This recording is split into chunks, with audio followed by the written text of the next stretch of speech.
Hello everyone and welcome to Only IAS. स्वागत है आपका 20 अगस्त की प्रीलिम बूस्टर न्यूज़ डिस्कशन में।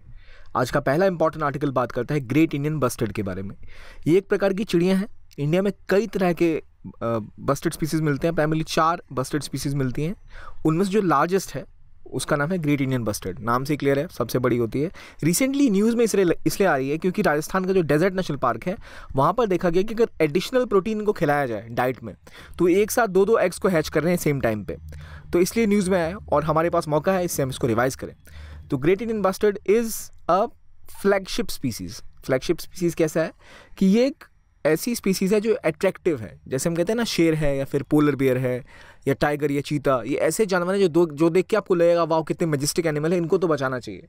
तो उसके कंजर्वेशन में अवेयरनेस बड़ी इजीली आ जाती है। मैं आपको गिलहरी को बचाने कहूँ शायद नहीं बचाओ आप, उतनी अवेयरनेस नहीं आती है। लेकिन अगर कोई बहुत ही खूबसूरत सा या बहुत ही सिंबॉलिक सा एनिमल या बर्ड है तो उसको लेके ज़्यादा अवेयरनेस होती है लोगों में। और उस एक स्पीसीज़ को बचाने अगर आप जाओगे तो कोई नेशनल पार्क बनाओगे या कुछ प्रोटेक्टेड एरिया बनाओगे, उसमें उसकी वजह से बाकी कई सारी स्पीसीज़ भी बच जाती हैं। So they are like a symbolic species. जैसे अगर क्रिकेट के बारे में बताना तो आपको कहोगे विराट कोहली, तेंदुलकर, धोनी जो मेन प्लेयर्स हैं, but they are many players like so Ronaldo, Messi, सबको पता है फुटबॉल में, चाहे फुटबॉल देखे या कोई ना देखे। तो ऐसे फ्लैगशिप स्पीसीज होते हैं, वो अवेयरनेस बढ़ाते हैं कंजर्वेशन के बारे में। That different from keystone species. Keystone species की खास बात ये होती है कि वो बैलेंस बना के रखते हैं पूरे इकोसिस्टम में। शेर है तो हिरणों को खा जाएगा, तो हिरनें कम होंगी तो घास कम खाएंगी वो, तो घास का इकोसिस्टम बचेगा। Keystone species are different, flagship species are different. होता अक्सर ये है कि जो कीस्टोन स्पीसीज होती हैं वो अक्सर फ्लैगशिप स्पीसीज भी होती हैं। ठीक है, डिफरेंस बता दिया मैंने आपको। कीस्टोन स्पीसीज का स्पेसिफिक रोल होता है इकोसिस्टम में। फ्लैगशिप स्पीसीज का अगर उतना बड़ा रोल ना भी हो पर वो इतने खूबसूरत होते हैं, इतने आंखों को पसंद आते हैं कि वो एक बड़ा रोल क्रिएट कर सकते हैं कंजर्वेशन अटेम्प्ट्स में, राइट। तो great Indian bustard 4 Indian bustards का सबसे लार्जेस्ट एनिमल है और इसको कहा जाता है कि अभी बहुत ज़्यादा डिक्लाइन देखी गई और केवल 10% रह गए हैं। स्पेसिफिकली पहले पाकिस्तान के इलाकों में काफ़ी मिलते थे, वहाँ इसका बहुत शिकार किया गया। इंडिया में काफ़ी कंजर्वेशन ड्राइव चली है तब जाकर ये बचा है, पहले बहुत शिकार किया जाता था इसका। ये हैवीएस्ट बर्ड है जो फ्लाइट ले सकती है उनमें से एक है। ग्रासलैंड में रहना प्रेफर करती है। तो यानी अगर आपको कहीं भी बस्टर्ड दिख रहा है, ग्रेट इंडियन बस्टर्ड, इसका मतलब आसपास कहीं ग्रासलैंड है। तो इसको फ्लैगशिप कहा था मैंने आपको, ग्रासलैंड की फ्लैगशिप स्पीसीज़ है। तो इससे ग्रासलैंड भी कंजर्व होते हैं और बाकी चिड़ियाँ भी कंजर्व होती हैं। अगर आप देखें जो इनका स्टेटस अभी, तो IUCN में ये क्रिटिकली एंडेंजर्ड है। तो जो भी आपको स्पीसीज़ क्रिटिकली एंडेंजर्ड मिलती है, आपको उसका नाम पता होना चाहिए। अक्सर एनवायरमेंट में से क्वेश्चन आ जाते हैं। और इसको शेड्यूल 1 के अंदर प्रोटेक्शन मिली हुई है according to World Life International. Again endangered से इनको फिर क्रिटिकली एंडेंजर्ड में डाल गया था 2011 के दौरान। तो ये कहानी है इनकी। एक और चीज़ की बात हमने की, वो है Desert National Park. Desert National Park कहाँ पर है?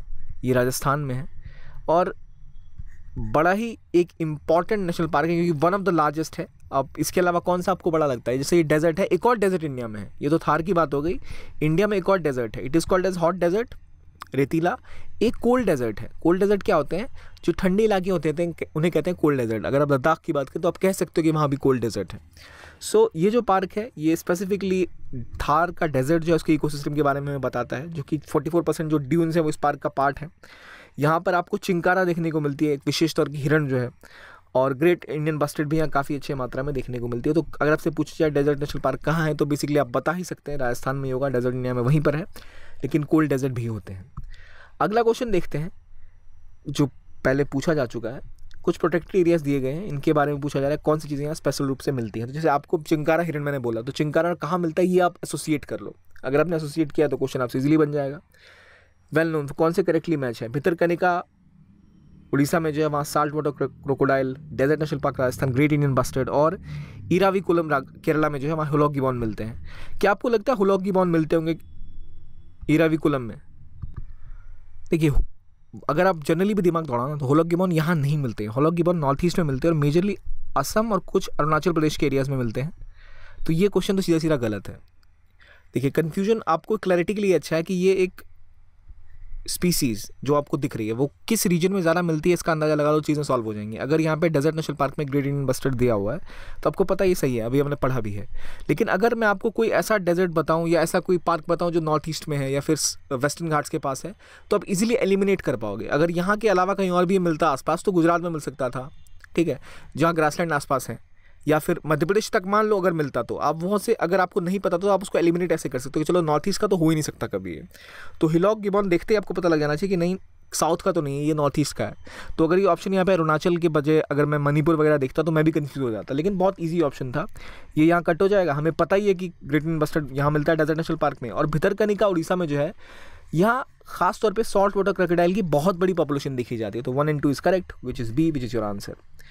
आगे बढ़ने से पहले अपने 2 प्रोग्राम के बारे में आपको बताना चाहूँगा। एक हमारा मार्क्स इंप्रूवमेंट प्रोग्राम, जो स्पेसिफिकली उन स्टूडेंट्स के लिए जिन्होंने बहुत अच्छी प्रिपरेशन कर ली है, लेकिन उन्हें लग रहा है कि उनको अपने आप को टेस्ट करते रहना चाहिए ताकि उनको और ज़्यादा अपनी जो प्रिपरेशन इसमें सुधार करना है। तो उनके लिए प्रोग्राम है जिसमें आप कोई शेड्यूल दिया जाता है, उस शेड्यूल को आप फॉलो करते हो।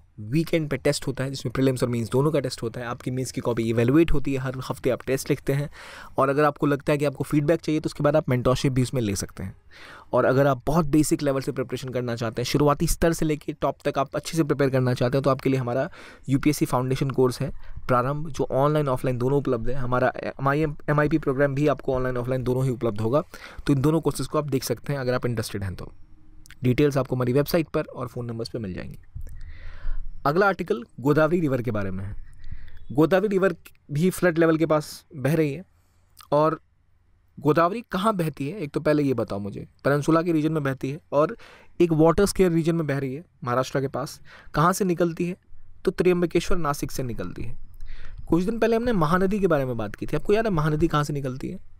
क्या अमरकंटक से निकलती है? अमरकंटक के पास से निकलती है। सोन कहाँ से निकलती है? ये रिवर कहाँ से निकली? गोदावरी त्र्यंबकेश्वर से। और किधर जा रही है? बे ऑफ बंगाल में। और ख़ास बात, ये रिवर लार्जेस्ट पेनिनसुलर रिवर है और इसे क्या कहते हैं हम? दक्षिण गंगा। ठीक है, अब इससे और महानदी में डिफ्रेंशिएट कर लिया आपने। वो कहाँ से निकली थी, हमने हाल ही में पढ़ा है। तापी कहाँ से निकलती है, सोन कहाँ से निकलती है। आप कंफ्यूज हो सकते हैं अगर आप एमपी और महाराष्ट्र की नदियों में डिफ्रेंशिएट नहीं कर पाएँ तो। यहाँ मैं बता दूंगा, उससे ईजीली नहीं हो सकता। आप एक बार मैप खोलो, देखो एमपी और महाराष्ट्र में कौन सी नदियाँ हैं। ओंग किसकी ट्रिब्यूटरी है, सुबर्णरेखा किसकी ट्रिब्यूटरी है। ऐसी नदियाँ कन्फ्यूज़ होती है। आप गंगा और गोदावरी में कन्फ्यूज़ नहीं होगे, आप महानदी तापी में कन्फ्यूज़ नहीं होगे, आप महानदी और गोदावरी में कन्फ्यूज़ हो जाओगे, आप पेन्नार और कावेरी में कन्फ्यूज़ हो जाओगे। तो जो नदियाँ आसपास की सेम है वो कहाँ से बह रही हैं, उनका उद्गम स्थल क्या है, ओरिजिन पॉइंट, वो आपको पता होना चाहिए ताकि आपकी बेहतर प्रिपरेशन हो पाए। अभी हम देख रहे हैं गोदावरी रिवर कहाँ से निकली है? त्र्यंबकेश्वर से। लार्जेस्ट पेनिनसुलर रिवर है, इसको दक्षिण गंगा भी कहते हैं। सतमाला हिल्स के बिल्कुल से घिरी हुई है, एक तरफ ईस्टर्न घाट है, दूसरी तरफ वेस्टर्न घाट है। तो इसका ड्रेनेज देखिए मेजर किन एरिया से बह रहा है? महाराष्ट्र, तेलंगाना, आंध्रा, छत्तीसगढ़, उड़ीसा और कुछ हद तक मध्य प्रदेश, कर्नाटका और पुदुचेरी भी कवर कर रही है। कन्फ्यूजन यहीं क्रिएट होता है। आपने उसको पढ़ा है एमपी के बारे में, रिवर के बारे में, यहाँ भी थोड़ा सा एमपी टच करके जा रही है रिवर, कन्फ्यूज हो सकते हो आप। तो वो कन्फ्यूजन ना हो इसलिए उसको आप थोड़ा कंपैरेटिवली देखो, तुलना करके देखो ये नदी कहाँ से बह रही है, कहाँ से बह रही है दूसरी। ठीक है, आगे ट्रिब्यूटरीज में आते हैं। बहुत सारी ट्रिब्यूटरीज हैं, परवरा है, पूर्णा है, मंजरा है, पेनगंगा, वर्धा, वेनगंगा, प्रणहिता, इंद्रावती, मनेर और सबरी। तो इनमें से 3 जो है मेजर राइट बैंक ट्रिब्यूटरी हैं, प्रवरा, मंजिरा और मन्नर, और लेफ्ट बैंक में है पूर्णा, प्रणहिता, इंद्रावती और सबरी। बाकी वेनगंगा, पेनगंगा और वर्धा का कंबाइंड फ्लो पॉइंट पे आता है। तो आपको ये डिफरेंशिएट करना आना चाहिए कि अच्छा जो भी ऐसी रिवर है, वेनगंगा, पेनगंगा, ये जो दक्षिण की गंगा उसकी ट्रिब्यूटरी है। दक्षिण गंगा कौन सी है? गोदावरी है। ठीक है, वहाँ से आप एसोसिएट करेंगे तो आप इसको बेहतर याद कर पाएंगे, क्योंकि रिवर से क्वेश्चन हाल में नहीं आए बट आने की संभावना है, पहले बहुत पूछे जाते थे। तो अगर आप इसको इस तरह प्रिपेयर करेंगे कि आप कंपेयर कर लें, आसपास की नदियों को डिफ्रेंशिएट कर लें, तो आपको याद रह जाएंगी वो नदियाँ और वो कहाँ से निकलती हैं। इसका क्या कल्चरल सिम्बोलिज्म है। इसके पास ही कुंभ मेला लगता है, कहाँ पर? नासिक में। बाकी और 3 जगह कुंभ मेले कहाँ कहाँ लगते हैं? अर्ध कुंभ कितने साल पे होता है, कुंभ कितने साल पे होता है। और कई सारे अर्बन सेंटर्स के आसपास है, राजामुंद्री की बात हो गई, औरंगाबाद की बात हो गई। तो यहाँ कई इंपॉर्टेंट प्रोजेक्ट्स भी हैं, पोलावरम है, कलेश्वरम है, श्री राम सागर प्रोजेक्ट है, सादरमठ निकट है। तो ये सारी चीज़ें इस रिवर के आसपास घूमती हैं। एक क्वेश्चन जैसे पहले पूछा गया था कि which are the following of the above are the tributaries of Godavari? Vamsadhara, Indravati, Pranahita और पेन्नार। जैसे मैंने पहले बोला, जब आपको एलिमिनेट करना है तो वहाँ बहुत मदद मिलती है आपको, रिवर की लोकेशन ही अगर पता हो जाए। जैसे हमें पता है कि पेन्नार कहाँ बहती है और नीचे आ जाएगी पेन्नार, तो पेन्नार ऐसे ही एलिमिनेट हो गई। तो 4 तो ऐसे ही साथ के साथ ये 2 स्टेटमेंट तो ऐसे ही कट हो गए। बाकी बचा 1, 2 और 3, प्रणहिता, इंद्रावती और वंशधारा। हमने उस दिन भी देखा था कि वंशधारा की कहानी, वंशधारा कहाँ बह रही थी? वंशधारा इधर के आसपास तो है ही नहीं, ये 2 रिवर बची, दोनों इसका रही सही आंसर है, दोनों इसकी ट्रिब्यूटरीज हैं। तो इस तरह एलिमिनेट कर सकते हैं अगर आपको बाकी मेजर रिवर को आपने एटलीस्ट देख लिया है। दूर दूर की नदियाँ तो कहीं कन्फ्यूज ही नहीं होगे, पास पास की नदियाँ फंसाती है। आप जैसे इंद्रावती वमसरा में फंस जाओगे, तो एक बार आपने देख लिया, उसको अंडरस्टैंड कर लिया क्या डिफरेंस है, तो आपको दिमाग में स्टिक कर जाएगा वो, राइट। अगला आर्टिकल बात करता है तिलापिया फिश के बारे में।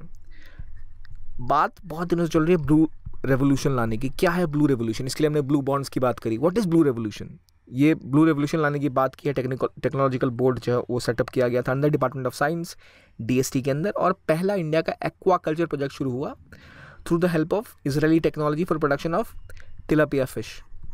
तिलापिया फिश एक बड़ी ही इंपॉर्टेंट इंटरनेशनली ट्रेडेड फिश है जो बहुत ज़्यादा प्रोडक्टिव होती है और काफ़ी ज़्यादा इसका ट्रेड किया जाता है। ये काफ़ी कमर्शियली पॉपुलर है, इस वजह से इसको कहते हैं कि एक तरह से जैसे ना अभी आप देखें कि सबसे ज़्यादा क्या खाया जाता है नॉनवेज की अगर हम बात करें, हर चौराहे पे आपको क्या मिलेगा? Afghani chicken, butter chicken, chicken chicken chicken हर जगह। तो मछलियों का चिकन है ये। सो तिलापिया इज़ मछलियों का चिकन, इसको आप ऐसे याद कर लो, मछलियों का चिकन तिलापिया। मतलब ज़्यादा प्रोडक्टिव है, जल्दी ग्रो करता है और आपको बेचने पे अच्छी आमदनी मिल जाएगी। तो कोई व्यक्ति, जैसे मुर्गे की खास बात क्या होती है चिकन की, आपको वहाँ से अंडे भी मिलते हैं, मुर्गे भी चिकन भी मिलते हैं, जो चिकन ईजिली कहीं भी लोग यूज़ कर लेते हैं। तो उसी तरह मछलियों का ये चिकन है तिलाफिश। इजरायली टेक्नोलॉजी का इस्तेमाल किया जा रहा है ताकि इसको और बड़े स्तर पे पैदावार इसकी बढ़ाई जाए ताकि और ज़्यादा कमा सकें लोग। तो इसका कल्चर इंडिया में करने के लिए हमें कंपनी का नाम उतना इंपॉर्टेंट नहीं है, कौन से फाउंडेशन ने किया, कहाँ किया, तो पर कहाँ पर करने हैं, तो मुधौल कर्नाटका में इसको शुरू किया जा रहा है। ये एक हार्मोन जो इजराइल से लाई गई है उस स्टॉक से इसको ब्रीड किया जाएगा, ठीक है। हार्मोन क्या होता है? तिलापिया के 2 स्ट्रीम्स होते हैं, ठीक है, उनको 2 स्ट्रेन्स को मिला के ये बनाया गया। तो अगर आपसे पूछा जाए ऑर्कियोक्रोमिस किससे रिलेटेड है, ऑर्कियोक्रोमिस तिलापिया से रिलेटेड है। ऑर्कियोक्रोमिस शायद आपको याद ना रहे, उतना रेलेवेंट है भी नहीं वैसे ऑनेस्टली बताऊं तो, क्योंकि फिजिकली मेंटली पॉसिबल नहीं है हर चीज़ याद कर लेना। पर तिलापिया इज़ इंपॉर्टेंट। तो tilapia is called as chicken of fish, तो वहाँ से आपको याद रह जाएगा। देन मे बी अगर आप ओरियो जानते हो, बिस्किट होता है ओरियो, तो ओरियोक्रोमिस, ओरियो और चिकन और ये मछली तिलापिया फिश, ये तीनों है। अगर कोई आप में से वेजिटेरियन है, कई लोग होंगे तो उनको थोड़ा अजीब सा लग सकता है, पर क्या करें, हमें तो याद करना है, तो ऐसे याद कर सकते हैं हम इसको, ठीक है। और इसकी खास बात ज़्यादा ग्रोथ होती है, बीमार नहीं होता जल्दी, लो टेम्परेचर रेसिस्टेंट है, अट्रैक्टिव होता है, अच्छा प्रोडक्ट है ये बेचने के लिए, तो इसलिए बड़ा इंपॉर्टेंट है ये। तो ये प्रोजेक्ट एक और चीज़ को कवर करता है विच इज़ प्रधानमंत्री मत्स्य संपदा योजना, जो मछलियों के लिए लॉन्च की गई थी ताकि फिशरी सेक्टर में इंडिया को बहुत फ़ायदा हो सके। फिशरी सेक्टर्स में एक होता है इनलैंड फिशरी और एक होती है कौन सी फिशरी? इनलैंड फिशरी होगी जो आपके तालाब या नदियों से मिलते हैं, और एक आपकी ओशन फिशरीज़ होती है जो समुद्र से आपकी निकलती है। तो ये इनलैंड फिशरीज़ की भी शुरुआत हम यहाँ फोकस हम देख रहे हैं, हमने प्रधानमंत्री मत्स्य संपदा योजना में किया था। अगला आर्टिकल बात करता है तस्मानियन टाइगर के बारे में। एक नया प्रोजेक्ट शुरू किया गया जिसके अंदर जीन एडिटिंग टेक्नोलॉजी के थ्रू ये प्रयास करेंगे तस्मानियन टाइगर को दोबारा लाने का एग्जिस्टेंस में। और it was a marsupial animal. What is a marsupial? नाम में बड़ा इंपॉर्टेंट टर्म है। मर्सूपियल का नाम जब भी है आपको एक इजी जानवर है जो बड़ा याद रहेगा, बॉक्सिंग करना बड़ा पसंद है इसको, kangaroo. Kangaroo is also marsupial. तो जो ऐसे थैली होती है ना कि कंगारू, जहाँ हम अपने बच्चों को कैरी करते हैं, यानी पैदा होने के बाद बच्चा पूरी तरह डेवलप नहीं हुआ होता, उसके कई दिन तक वो कैरी करते हैं अपने बैग में कंगारू साथ में। तो कुछ इसी प्रकार का था इसका structure which is Tasmanian tiger. तो ये एक मार्सुपियल था, ये एक्सटिंक्ट हुआ 1930s में। अब जीन एडिटिंग के थ्रू हम कोशिश कर रहे हैं कि इसको दोबारा अस्तित्व में लाया जाए, राइट। तो ये तस्मानियन टाइगर क्या है? तो असल में एक डॉग की तरह दिखता है ये, और कंगारों को ही खाता था ये।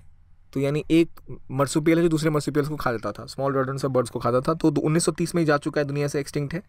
अब कोशिश की जा रही है कि इसको हम दोबारा एग्जिस्टेंस में लाएं through a method of D extinction. मतलब एक्सटिंक्ट मतलब होता है विलुप्त हो जाना, डी एक्सटिंक्ट मतलब अनविलुप्त करना किसी को। ये कैसे होगा?